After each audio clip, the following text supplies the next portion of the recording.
First breakfast in Bangkok. So I get stir-fried noodles, fried rice, stir-fried veg egg. This is Vietnamese donut, tapos Bangkok street food to dessert yung sarap. Kalimutan ko pangalan. Sweet.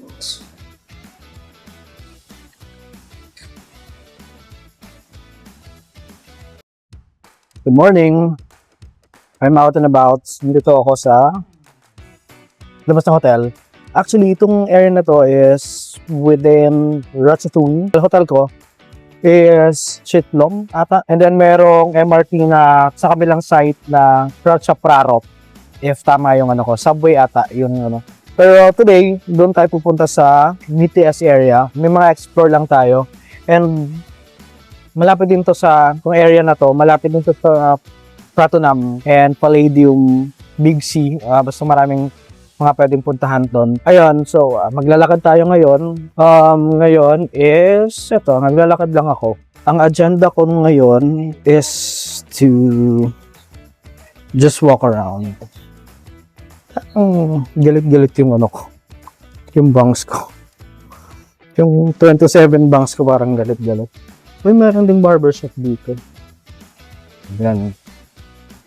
Yung weather ngayon dito, February 10, is parang din sa Manila. Maaraw pero medyo cooler yung breeze niya. Ayan. February 10 ngayon, birthday ko. Birthday to me, to myself. So, yung 30 subscribers ko dyan, baka naman mag-comment kayo down below. Batiin niyo ako ng happy birthday. Dapat may 30 comments and 30 likes din since 30 lang kayong subscribers ko. Ang plano ko ngayong araw is mag-mall nga dun sa Siam Paragon. Gusto ko rin kumain dun sa food court nila. Namiss ko lang. Pupunta rin ako ng Central World later. Meron akong gustong sticker rice dun. Mango sticker rice. I-share ko din sa inyo pag napuntahan ko. Medyo hindi chill lang yung itinerary ko dahil nga ilang beses na rin naman ako nag-Bangkok, and kagaya nung sinabi ko dun sa previous kong video na ito yung first time na mag-share ako ng mga itinerary ko and all. Hindi ako as specific na as kagaya ng ibang vloggers. Sa akin is yung mga trip ko lang, trip kong gawin pag naisip kong i-vlog yung gagawin ko, maisip kong labas yung camera, yun ang ma-share ko sa inyo. Ang idol ko dyan pagdating sa mga sobrang informative talaga, like kong pinapanood is si The Poor Traveler. Grabe ang galing nila. Yun, like yung pinapanood. Napaka-informative and specific, detail-oriented talaga yung mga content nila. Medyo maaraw. Sobrang araw. Pero syempre, sunblock. Lang namang hindi ka na nga makinis, diba? Magkaka-wrinkles pa. Yun lang ang skincare natin talaga. Consistent tayo. Sunblock. Sunscreen, ganyan. May magandang building sila. First time ko sa area na to, ng Bangkok. Yan, wala. Ang ganda. Ayun lang. Against the light nga ako. Yan, baka try kong hawakan ng kaliwa. Wait lang. Ayan, dito. Ayun. Against the light nga. Anyway. Since nga bago pa lang ako nagvo-vlog ng ganito, natakot ako. Kasi nakafocus ako sa mga sinasabi ko sa inyo, and then hindi ako masyadong aware sa paligid ko na biglang may parating na mga motor. Especially nga, di ba, right-hand drive sila dito. So, iba yung orientation din ng daan kung saan manggagaling mga sasakyan. So, nawawala ako. But anyway, I'm trying to keep my presence of mind habang nagvo-vlog. Andito ako sa parang footbridge nila. And then, makikita nyo yung Ayan. Bangkok traffic on a Monday. In fairness, ayun na yung platinum mo. Ayan. Tawa ako dito sa banks to, guys. Kasi, wala lang, parang akong ewan. hindi ko naman siya pinagupit na ganito, pero inayos ko siya na parang French crop. French ba? French or French crop. Ewan ko kung ano yun, tawag doon. Basta ano, masaya ako, okay lang. Kanya-kanyang trip lang yan. Tignan nyo yung ano, yung kanal. Parang malapit na ako sa ano, sa BTS station. Naputol yung ano, yung pag-video ko kasi kanina nung naglalakad ako doon, merong uncle na nagtutulak siya ng parang trolley. Mga tinda niya siguro, pang tinda or mga supply ng pang tinda. And then, so nasa gilid ko siya, yung parang ganito, nandiyan siya. Tapos, may mga nahulog na ano, na gamit. Tinatawag ko siya, hindi ko alam kung ano siya tawagin. Sabi ko, Uncle, hey, hello, sabi ko. Hindi siya lumilingon. So, pinulot ko muna yung mga nahulog na parang barbecue stick, parang mga pang sandok, pero nakabalot naman siya, malinis. Tapos sinabol ko, tapos yun, binigay ko sa kanya, kaya naputol yung video. Anyway, na-share ko lang, palong-palo yung araw, parang mahuhulas ka agad yung sunscreen ko. Nandito na tayo sa, I think, mga mall areas na to eh. Hindi ko lang alam kung pero parang nakikita ko na tong ay ayun na. Ayun na yung yung BTS. Malapit na. Mga 80 meters na lang BTS. Takot ulit tayo doon. Andito na tayo sa Mount Chitlom Station. Akitin natin yan. Magde-day hike tayo ngayon dito sa Bangkok. Sa Mount Chitlom. BTS Chitlom. Hindi ko alam kung Chitlom ba or Chidlom yung pronunciation. Kasi dun sa mga dinadaanan ko kanina, may nakasulat na Chidlom, C-H-I-D-L-O-M. Meron din dito naman Chitlom. So yun. Kung ano na lang, kung ano makakapagpasaya sa inyo. So ngayon, ningal ako, di ba? We are here sa station. Aalamin ko ngayon kung saan ang bilihan. Ay, dito yung bilihan ng ticket. Bibili lang ako, ha? Tapos update ko kayo.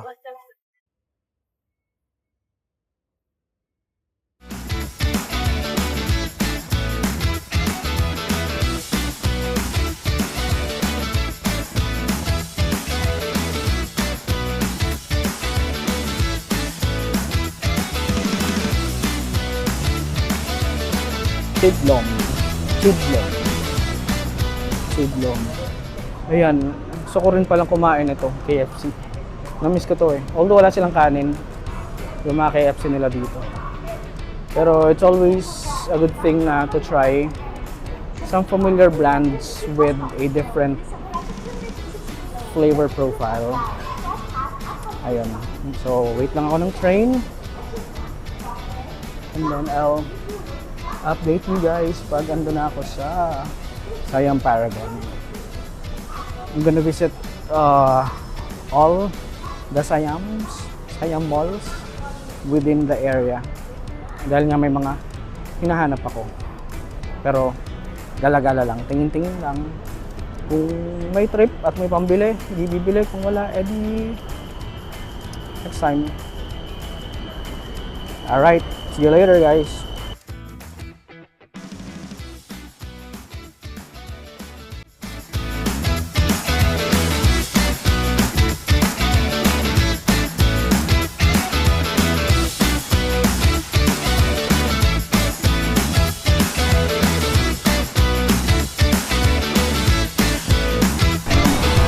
Bulgari, Jok, Sanlokong, Bottega. That's Jok.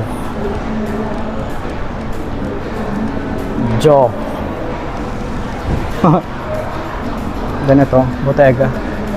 Wala man tayong interest sa mga yan. Ano bang gagawin ko dito? Puro mga ano to eh. Mga luxury items. Well, I mean, luxury brands. Magkano lang tayo. We're just gonna walk around and check out some stuff. Ang gusto ko talaga ditong puntahan, lagi kong pinupuntahan, yung food court. Wala lang, type na type ko lang. Ayun, may brand tayo na afford. Ayun o, Sarah. Puntahan natin si Princess Sarah. Tignan natin kung anong mga ganap kay Princess Sarah. Yun, sa taas. Let's go. Teka, Prada, andito silang lahat. Kung gusto nyo, afford nyo, masaya kayo, may pambili kayo, why not? Eh ako, pangano lang tayo. Zara, Uniqlo, H&M. Yun. Boxers natin, Lazada, yung 12 pieces for 300. Mga ganun lang. Let's see kung ano mga collection ng Zara na nandito ngayon. Kung magiging masaya ba tayo kay Zara. Lumabas ako, guys. Baka manalo ang The Impulsive Me. Ang liwanag. Yung guardian angel ko, paparamdam mo. Kinukuha ko. Uy, wag muna. Paabutin ko pa ng 1,000 subscribers yung vlog ko. So, yun. Zara, probably it's second to the topmost floor ng Siam Paragon. And then on the other side, there is H&M. These are familiar brands, of course. Familiar brands for the ordinary people like us. Like me pala. So, dito tayo sa H&M. Asan yung panglalaki? Second floor, akit tayo. Tignan natin kung mabubudol tayo dito. Pero, itibayin natin ang loob natin. Pang street food lang ang afford natin ngayon. Kaya hindi tayo papaka-impulsive. Ayan, tayo today. Shorts.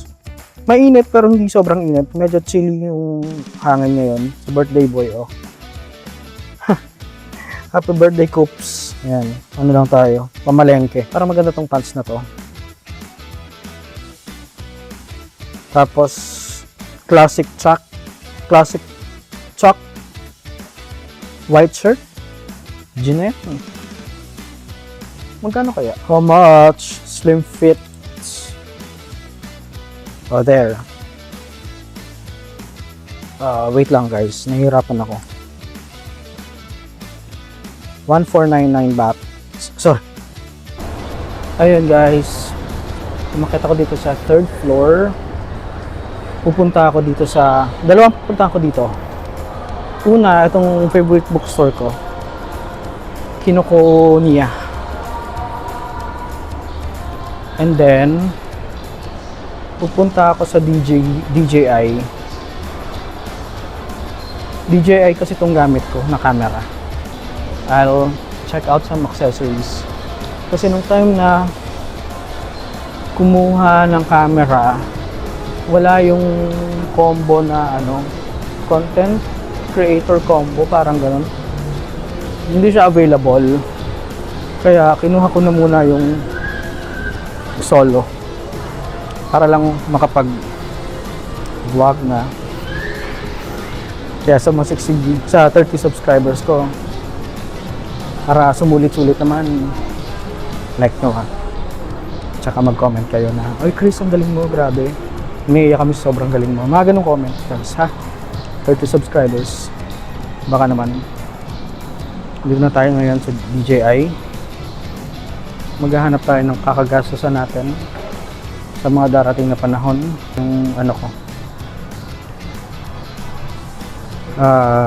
Yung combo. Pero ito yung gamit ko ngayon. Kaya lang wala. Ito. I want this one.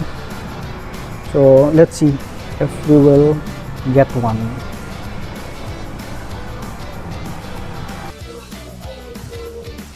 So yun guys, nagutom ako. It's around 1:30 dito. nakapag-ikot na ako sa Paragon, Sam Square, One Siam, and then wala akong maisip kung saan ako kakain. Anyway, birthday ko naman, so medyo papansin tayo. Dito ako sa Cheesecake Factory. The Cheesecake Factory sa Central World. Nag-order ako ng crispy calamari. Tikman natin.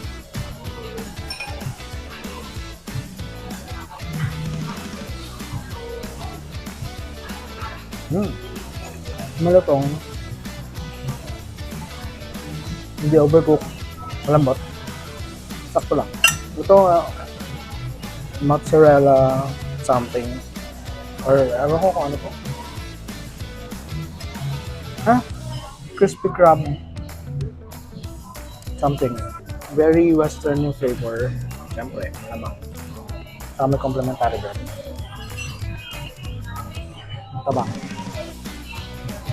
Butter. Ninibago lang ako sa Thai flavor kasi na talagang flavor bomb. Tapos ito parang tamed. Very straight. Yeah. Happy birthday! Happy birthday!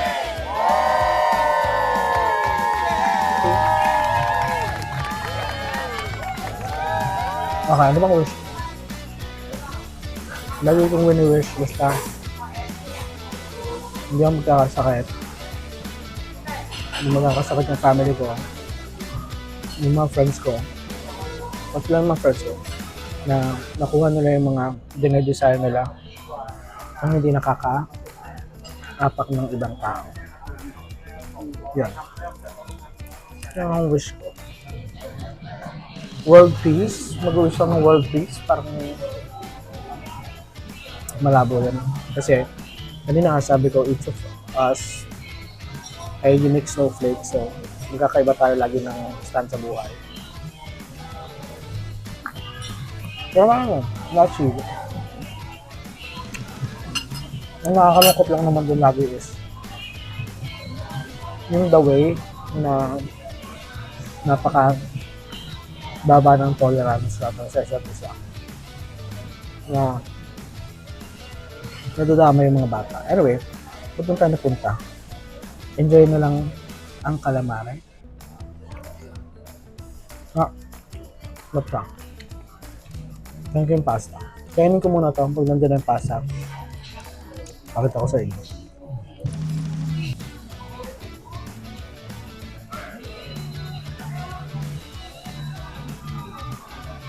Napunta.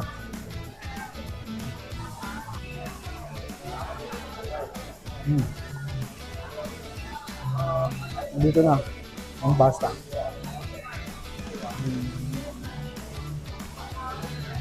Ilan tayo niya?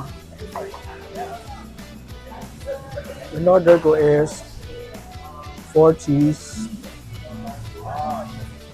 with chicken. Grabe yun. Kita nyo. Nag-ooze out yung ano. Hindi, oozing pala. Yung cheese. So, lagyan natin.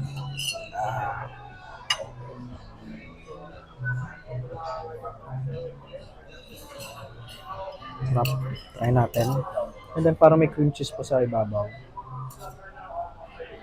Tignan natin yung may chicken. I don't think. Let's see. Chicken nga. Parang chicken breast. Tikman natin. Without anything yet. Just this one.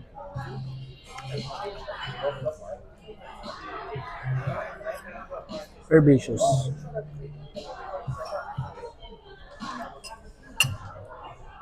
Al dente yung pasta, syempre. Yung flavor, okay naman.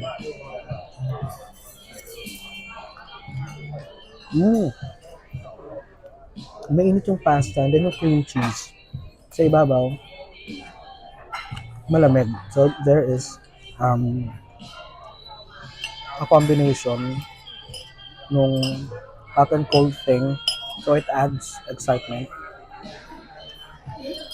And sudden surprise na meron magkaibang temperature ng pasta. Flavor-wise, yung parang normal lang. Hindi siya yung parang amazing flavor. Tomato, tapos yung cheese. Dagdagan ko kaya ng yung sa akin, ng pepper. Parang kulang ng pepper. Mese kong kumain, eh. Anyway, so, lagyan ko ng konting pepper. That's what this is for. Let's see. Putulin natin yung cheese kasi masyadong gooey.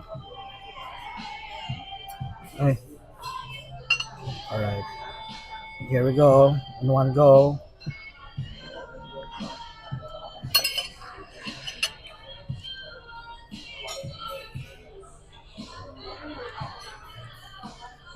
Okay man. Goods. Medyo it's looking for something to cut the richness. Try ko kaya itong lemon para tanggal yung umay. Konti lang. Try ko lang. Ganap siya ng acid eh.